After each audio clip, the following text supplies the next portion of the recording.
বাংলার উপকূলে লুকিয়ে আছে এক অপূর্ব বিস্ময়। মিনি নিজিরাম পাড়াখ্যাত সবুজছড়। সবুজে মোড়া বিস্তীর্ণ মাঠ, দিগন্ত ছোঁয়া ঘাসের প্রান্তর আর আকাশ সমুদ্রের মিলন রেখা। এই দৃশ্য অনেককেই মনে করিয়ে দেয় দূর দেশের নিউজিল্যান্ডের সবুজ পাহাড়ি উপত্যকার কথা। তাই আমি নাম দিয়েছি মিনি নিজিরাম পাড়া।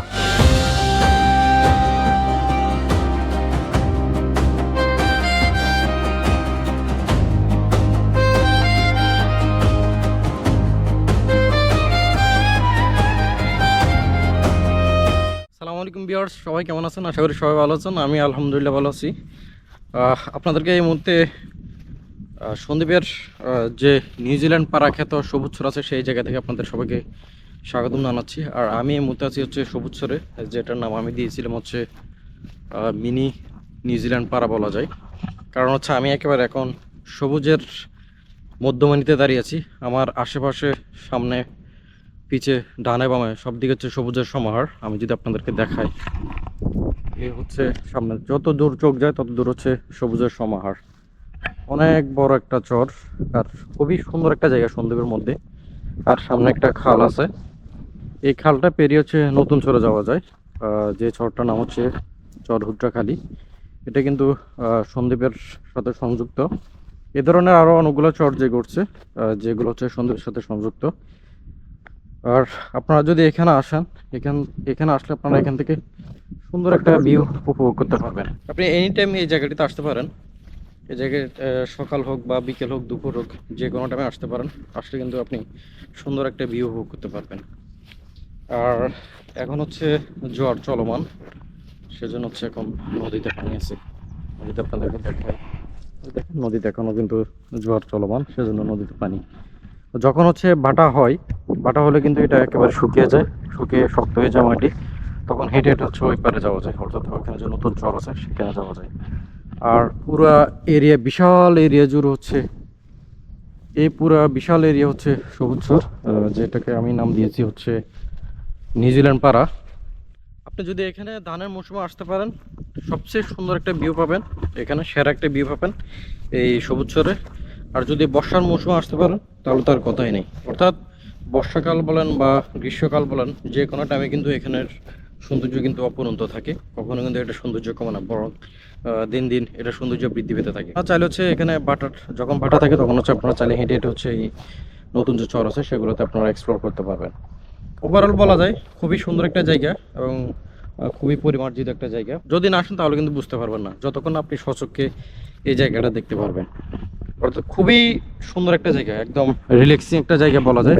যতক্ষণ না আপনি নিজের চোখে না দেখেন ততক্ষণ কিন্তু আপনি বুঝতে পারবেন না। হয়তো প্রকৃতিকে সবসময় হচ্ছে আপনার নিজের চোখে অনুধাবন করতে হয়, কারণ প্রকৃতিকে ক্যামেরাতে কিন্তু বোঝা যায় না যে প্রকৃতি আসলে কেমন। সেজন্য হচ্ছে এগুলোকে স্বচক্ষে দেখতে হয় বা স্বচক্ষে নিজে এক্সপ্লোর করতে হয়। আপনি এখানে যখনই আসেন না কেন, আপনি এখানে আসলে এখান থেকে আপনি মহিষের পাল দেখতে পারবেন, এরপর হচ্ছে ভেড়ার পাল দেখতে পারবেন, এরপরে গরুর যে পাল আছে সেটাও আপনি দেখতে পারবেন। অর্থাৎ বলা বলা যায় কমপ্লিট একটা প্যাকেজ এখানে। কেন প্যাকেজ বললাম, আপনি এখানে আসলে প্রকৃতি যেমন উপভোগ করতে পারেন, তেমনি হচ্ছে প্রকৃতির যে লীলাভূমি সেটা আপনি এখান থেকে উপভোগ করতে পারবেন। এখানে আসলে আপনি নদী পাবেন, এরপর হচ্ছে জোয়ার ভাটা পাবেন, এই যে বিশাল সুবিশাল যে চর, যেটাকে আমি নাম দিয়েছি হচ্ছে নিউজিল্যান্ড পাড়া বলা যায়। যদি ধানের মৌসুমে আসতে পারেন, কেন আমি এই সবুজকে নিউজিল্যান্ড পাড়া দিয়েছি, সেটা আপনি যদি ধানের মৌসুমে আসেন তখনই বুঝতে পারবেন। অসম্ভব সুন্দর একটি জায়গা এবং খুবই পরিমার্জিত সাজানো একটা জায়গা বলা যায়। মনে হয় যেন প্রকৃতি নিজেকে নিজের মতো করে সাজিয়ে গুছিয়ে রেখেছে এখানে। যখনই আপনি আসবেন তখনই আপনি বুঝতে পারবেন যে আসলে এটা কেন এত সেরা। সন্দ্বীপের মধ্যে সবচেয়ে সুন্দর এবং টপ নচ একটা জায়গা হচ্ছে এই সবুজছড় জায়গা, অর্থাৎ মিনি নিউজিল্যান্ড পাড়া খ্যাত যে জায়গাটা সবুজছড়, এই জায়গাটা আপনারা যারা আসেন না, অবশ্যই আমি বলবো যে আপনারা অবশ্যই একবার হলো এসে এখানে ঘুরে যাবেন। যে কোনো টাইমে অবশ্যই একদম নিচের দিকে চলে আসবেন, অর্থাৎ দিকে পাড়ার যে বেরিবাদ আছে, বেরিবাদ থেকে সবুজছড়ে একেবারে নিচে চলে আসবেন। আমি যখন নদীর ধার প্রান্তে দাঁড়িয়েছি ঠিক এখানে চলে আসবেন। এখানে আসলে আপনি এখান থেকে খুব সুন্দরভাবে আপনি প্রকৃতিটা উপভোগ করতে পারবেন। বিশেষ করে হচ্ছে যাদের ছবি প্রয়োজন কিংবা ভিডিও প্রয়োজন তাদের জন্য সেরা একটা জায়গা বলা যায় এই জায়গাটা। এই যে সবুজছড় বা মিনি নিউজিল্যান্ড পাড়া খ্যাত যে জায়গাটা আছে সবুজছড়, এই জায়গাটা। তাই আমি বলবো আপনারা অবশ্যই একবার হলে আসবেন, এসে এখানে ঘুরে যাবেন।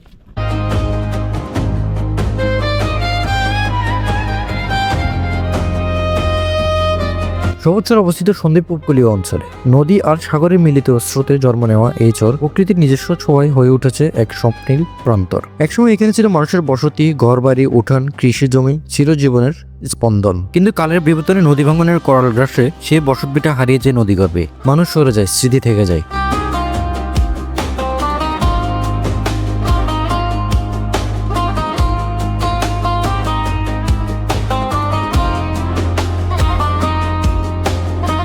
চর হুদ্রাখালি বলা এটাকে। আর ঠিক এই কর্নার হচ্ছে একেবারে এই কর্নারে এখন হয়তো কুয়াশার জন্য যার কারণে হচ্ছে হয়তো ক্লিয়ারলি বোঝা যাওয়ার কথা না, এটা হচ্ছে ইকোনমিক জোন, মিরেশ্বরে যে ইকোনমিক জোন আছে সেটা। আর এখান থেকে হচ্ছে মিরেশ্বরের শীতগন্ধে যে পাহাড়টা আছে সেই পাহাড়টা একেবারে ক্লিয়ারলি দেখা যায়। যদি বর্ষার মৌসুমও হয় বা আপনার এখন যেহেতু শীতকাল সেজন্য হচ্ছে ক্লিয়ারলি বোঝা যায় না, একেবারে কুয়াশাচ্ছন্ন আচ্ছাদিত। যদি বৃষ্টি পড়ে বা বর্ষাকালে যে মৌসুম হয় তখন কিন্তু এখান থেকে ভিউটা হচ্ছে অন্যরকম। যোগ্য বেস্ট একটা জায়গা হচ্ছে এই সবুজের এই জায়গাটা। যদি আপনি এই জায়গাটিতে আসতে চান অবশ্যই বাইক দিয়ে আসবেন, কারণ বাইক ছাড়া এখানে আসা পসিবল না। বাইক থাকলে হচ্ছে সুবিধা, আপনি এক প্রান্ত থেকে অন্য প্রান্তে ছুটে বেড়াইতে পারবেন, বিভিন্ন জায়গা এক্সপ্লোর করতে পারবেন। এই যে জায়গাটা, এখান থেকে হচ্ছে উড়িষ্যার উদ্দেশ্যে কিছু ট্রলার ছেড়ে যায়, তবে বর্তমানে ছেড়ে যায় কিনা আমি শিওরলি জানি না। আমি এর আগে যখন আসছিলাম তখন হচ্ছে এখান থেকে উড়িষ্যার যে ট্রলারগুলো ছিল সেগুলো হচ্ছে এখান থেকে ছাড়া হইতো আর কি। এখান থেকে এরপর হচ্ছে আপনার কালাফিনের যে বেরিবাদ আছে বা কালাফিনের যে ঘাটটা আছে ওখান থেকে হচ্ছে এই উড়িষ্যার উদ্দেশ্য হচ্ছে ট্রলারগুলো এখান থেকে ছেড়ে যেত আর কি। যারা হচ্ছে উড়িষ্যারে বসবাস করেন বা উড়িষ্যার থেকে হচ্ছে সন্দ্বীপে যাতায়াত করেন তাদের জন্য হচ্ছে অন্যতম একটা মাধ্যম হচ্ছে এই যে যাত্রীবাহী ট্রলারগুলো আছে সেগুলো। ঠিক ট্রলারগুলো হচ্ছে এই ঘাট দিয়ে প্রবেশ করতো। এখন আমি যেখানে দাঁড়িয়ে আছি এটা হচ্ছে সেই ঘাট। নদীগর্ভ হচ্ছে অনেক কিছু বিলীন হয়ে গেছে এবং পরবর্তীতে কালের বিবর্তনের সময়স্রোতে আবার অনেক চর জেগে উঠছে। একসঙ্গে কিন্তু এগুলো কিন্তু নদীগর্ভে বিলীন ছিল, পরবর্তীতে হচ্ছে কালের বিবর্তনের সময়স্রোতে সবগুলো আবার নতুন করে চর জেগে উঠছে। এই যে সামনে চরটা দেখতে পাচ্ছেন এটা হচ্ছে চর হুদ্রাখালি, বিশাল একটা চর জেগে উঠছে এটা। ভিউয়ার্স, আমার সামনে যে চরটা আপনারা দেখতে পাচ্ছেন, অর্থাৎ আমি আপনাদেরকে একটু আগে দেখিয়েছি যে চর হুদ্রাখালি, এই ধরনের হচ্ছে আরও অনেকগুলো চর জেগে উঠছে এই সন্দ্বীপের কোল ঘেঁষে, অর্থাৎ সবগুলো হচ্ছে সন্দ্বীপের সীমানাতেই পড়ছে এবং সন্দ্বীপের এই জায়গাগুলো, এই চরগুলো যখন হচ্ছে এগুলো একদম পুরোপুরি কানেক্টেড হয়ে যাবে, এখনও যেহেতু মাঝেতে হচ্ছে আপনার নদীর কারণে বা নদী প্রবাহমান সেজন্য হচ্ছে এগুলো হয়তো ওই ধরনের কানেক্টেড হচ্ছে না। বাট যখন হচ্ছে এগুলোতে ভাটা পড়ে, এই যে আমার সামনে যে নদীটা দেখতে পাচ্ছেন, এগুলোতে যখন হচ্ছে ভাটা পড়ে তখন হচ্ছে এখান থেকে হেঁটে হেঁটে ঠিক ওই প্রান্তে যাওয়া যায়। আমি যেহেতু জোয়ারের টাইমে আসছি সেই জন্য হচ্ছে হয়তো দেখানো যাবে না। যখন হচ্ছে ভাটা পড়বে তখন হচ্ছে একেবারে হেঁটে হেঁটে একদম এইখান থেকে হচ্ছে একেবারে ওই প্রান্তে যাওয়া যায়, অর্থাৎ যে চর হুদ্রাখালি আছে সেখানে যাওয়া যায় আর কি। আর এখান থেকে হচ্ছে উড়িষ্যার ট্রলারগুলো ছাড়া হয় এবং হচ্ছে এখানে অনেকগুলা মাছ ধরার নৌকা আছে।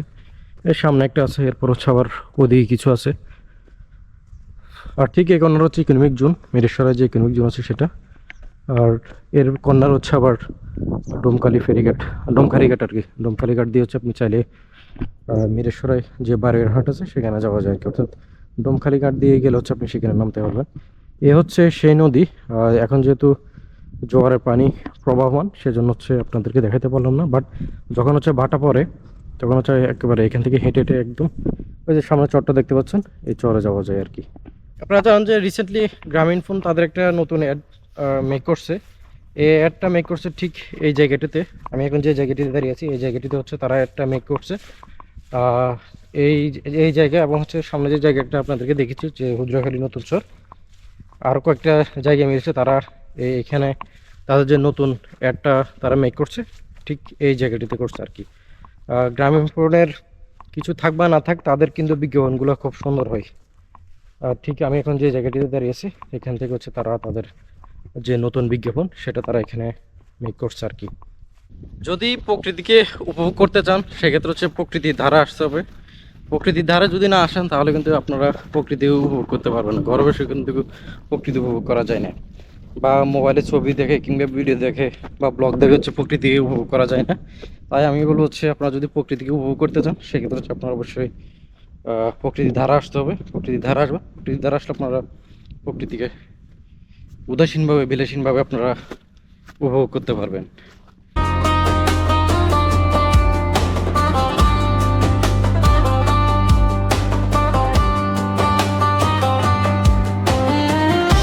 আজ সেই নিঃশব্দ চর জুড়ে শুধু বাতাসের সুর, ঢেউয়ের ছন্দ আর পাখির ডাক। সূর্যোদয়ের লাল আভা আর সূর্যাস্তের সোনালী আলো সবুজ চরকে রাঙিয়ে তোলে এক সিনেমাটিক সৌন্দর্যে। বর্ষায় ঘাসের সবুজ আরো ঘন হয়, শীতে আকাশ হয় নির্মল নীল। প্রতিটি ঋতুতে সবুজটা যেন নতুন রূপে ধরা দেয়। এটি শুধু একটি ভ্রমণস্থল নয়, এটি এক হারানো জনপদের গল্প, এক নিভৃত প্রাকৃতিক স্বর্গ, এক টুকরো বাংলাদেশ যেখানে দাঁড়িয়ে মনে হয় আপনি যেন দূর দেশের কোনো সবুজ উপত্যকায়। মিনি নিউজিল্যান্ড পারাখ্যাত সবুজ প্রকৃতি আর স্মৃতির এক অনন্য মিলনভূমি।